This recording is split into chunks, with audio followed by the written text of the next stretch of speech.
السلام عليكم ورحمة الله وبركاته. وعليكم السلام ورحمة الله وبركاته. الحمد لله وكفى وسلام على عباده الذين اصطفى. أما بعد فأعوذ بالله من الشيطان الرجيم. بسم الله الرحمن الرحيم. قد أفلح المؤمنون الذين هم في صلاتهم خاشعون. وقال النبي صلى الله عليه وسلم: أول ما يحاسب به العبد يوم القيامة الصلاة، أو كما قال عليه الصلاة والسلام. اللهم صل على محمد وعلى آل محمد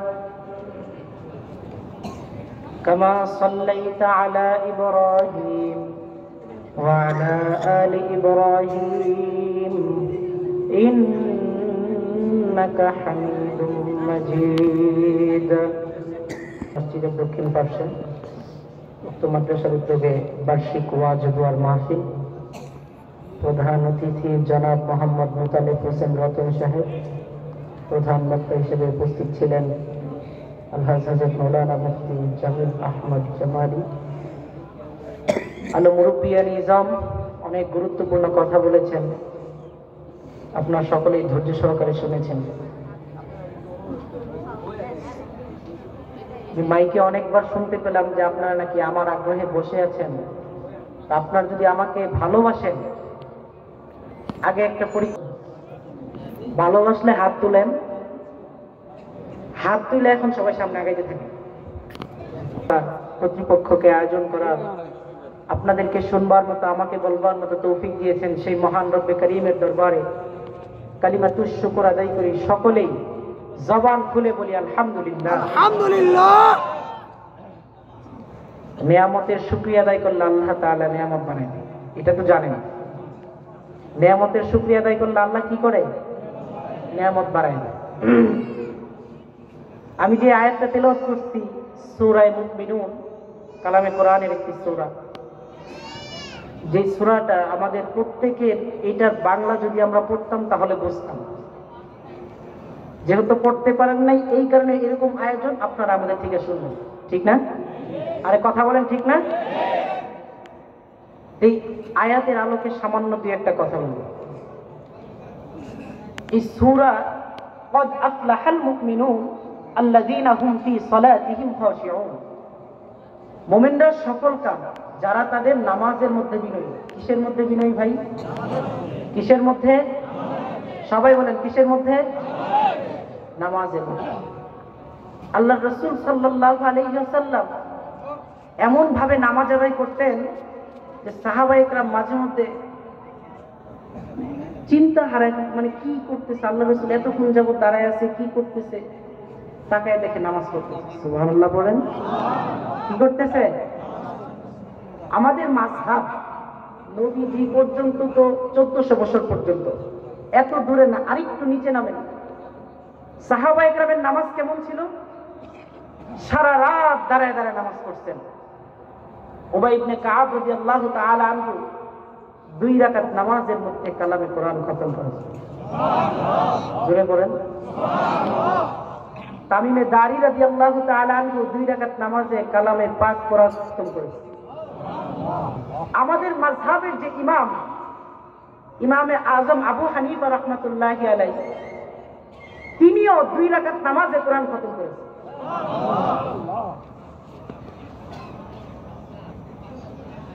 ইমামে আজম আবু হানিফা রাহমাতুল্লাহি আলাইহি কি করছে? এশার নামাজের সময় হয়ে গেছে, ওযু টুযু কইরা মসজিদের ভিতরে আসছে। দৌড়ায় মসজিদের ভিতরে এসে দেখে ইমাম সাহেব নামাজ পড়াইতেছে, সূরা জিলজালের আয়াত পড়তেছে। ফামান ইয়ামাল মিসকালা যাররাতিন খায়রান ইয়ারা ওয়া মান ইয়ামাল মিসকালা যাররাতিন শাররান ইয়ারা। এই আয়াতের তরজমা হইল এক যারা ভালো কাজ করলেও বান্দা, এক যারা খারাপ কাজ যদি করে এটাও তো মানুষের। আপনি যদি একটা ভালো কাজ করেন এইটাও আপনার সাক্ষী, একটা খারাপ কাজ যদি আপনি করেন সেটাও সাক্ষী। ইমাম আবু হানিফা রাহমাতুল্লাহি আলাইহি যখন এই কথা শুনছে, আয়াত পড়ছে, ইমাম সাহেব নামাজ পড়েছে, নামাজের ভিতরে যখন এই আয়াত পড়ে উঠছে, পড়ার পরে যখন এই আয়াত শুনছে, শোনার পরে ইমামে আজম আবু হানিফা রাহমাতুল্লাহি আলাইহির মাথার ভিতরে চিন্তা আসছে, হায় রে, আজকের রাতটা যদি আমার জীবনের শেষ রাত হয়, আর যদি আমি সারাটা রাত ঘুমাই, আল্লাহর কাছে আমি কি জবাব দিব? আল্লাহ যদি আমার জিজ্ঞেস করে, ইমাম, জামানার বড় ইমাম হইছো, নামে হইছো, কিন্তু ইবাদত করো নাই, তখন আমি আল্লাহর কাছে কি জবাব দিব? এই চিন্তা যখন ইমাম আবু হানিফার মাথার ভিতরে আসছে, মাথার ভিতরে আসার পরে নামাজ পড়ছে, এশার নামাজ শেষ করছে। এশার নামাজ শেষ করে ইমাম আবু হানিফা আবার নামাজ দাঁড়ায় গেছে। স্বাভাবিকভাবে নামাজ আদায় করার পরে 2 রাকাত নামাজ দাঁড়ায় গেছে।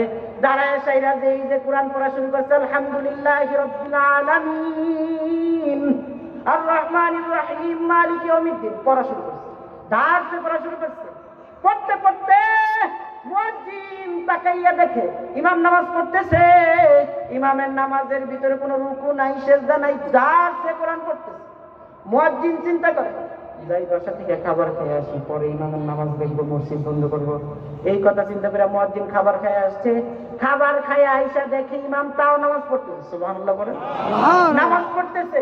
নামাজ পড়তে পড়তে পড়তে পড়তে মুয়াজ্জিনের মাথায় আসছে, ইমামের তো মাঝে মধ্যে মাথায় ভূত চাপে, 2 রাকাত নামাজে কোরআন খতম করে, 2 রাকাত নামাজে কোরআন খতম করে। এই কথা মুয়াজ্জিন চিন্তা কইরা বাসায় চলে গেছে। ফজরের সময় আইসা দেখে ইমাম আবু হানিফা রাহমাতুল্লাহি আলাইহি সূরা জিলজাল পড়তেছে, সূরা জিলজাল পড়তেছে। সূরা জিলজাল পড়তে পড়তে সূরা ফালাক পড়ছে। সূরা ফালাক পড়ে রুকুতে গেছে, রুকু থেকে উঠে 2য় রাকাতে সূরা নাস পড়ছে। মুহাদ্দিসিনে ইকরাম কিতাবের মধ্যে লেখেন, ইমাম আবু হানিফা রাহমাতুল্লাহি আলাইহি সারা দিন নামাজ পড়ার পাশাপাশি রাতে 2 রাকাত নামাজ পড়ছেন। আর এই 2 রাকাত নামাজে আমার মাওলার পুরা কুরআন ইমাম পড়া ফেলছে। 2 রাকাত নামাজের ভিতরে কোরআন পড়ছে। আমার আর আপনার ধৈর্য কেমন? আমি আর আপনি যখন নামাজে দাঁড়াই, ইমাম সাহেব যখন লম্বা একটা সূরা ধরে, হায় রে, ইমাম সাহেবকে আর কিছু বলে না, লম্বা একটা সূরা ধরছে, আমার তো ওই কাজ আছে, আমার তো ওই কাজ আছে। কাজের উসিলা মাথার ভিতরে চিন্তা আসছে। একটা মজার কথা শুনুন। এক লোকের দোকান হয়েছে 4টা। একদিন ইমাম সাহেব নামাজ পড়াইতেছে, একটু শর্টকাট সূরা দিয়ে নামাজ পড়াইতে হইতে 4 রাকাত পড়াই দিয়েছে। 4 রাকাত পড়াই ফেলার পরে এই লোক ডাক দিয়ে কয়, ইমাম সাহেব, আপনার নামাজ ভুল হয়েছে, আপনার নামাজ মাত্র 3 রাকাত হয়েছে, আরো 1 রাকাত বাকি আছে। ইমাম সাহেবকে নামাজ পড়াইছে, আমি জানি না, আপনি জানেন। প্রতিদিন 4 দোকানে হিসাব করে আজকে মাত্র 3টা হয়েছে, আরো একটা বাকি আছে। প্রতিদিন 4 দোকানে হিসাব করে আর একটা বাকি আছে। এখন ইমাম সাহেব কয়, আপনি যে নিশ্চিত নামাজের ভিতরে আল্লাহর সামনে ছিলেন, এটা আপনার ভিতরে কাজ করে নাই। আল্লাহর রাসূল হাদিসে জিবরাইলের ভিতরে বলেন, আনতা আবুদাল্লাহ কাআন্নাকা তারাহ ফা ইন লাম তাকুন তারাহ ফা ইন্নাহু ইয়ারাক। বান্দা, তুমি যখন নামাজে দাঁড়াও, নামাজের ভিতরে দাঁড়ায় তুমি চিন্তা করবা তুমি আল্লাহর সামনে দাঁড়াইছো। আর যদি এই চিন্তাটা না আসে, এই চিন্তা তোমার ভিতরে ঢুকাইবা, তুমি যদি আল্লাহর সামনে না দাঁড়াও, তোমার সামনে বিশ্ব মালিক আল্লাহ দাঁড়ায় আছে।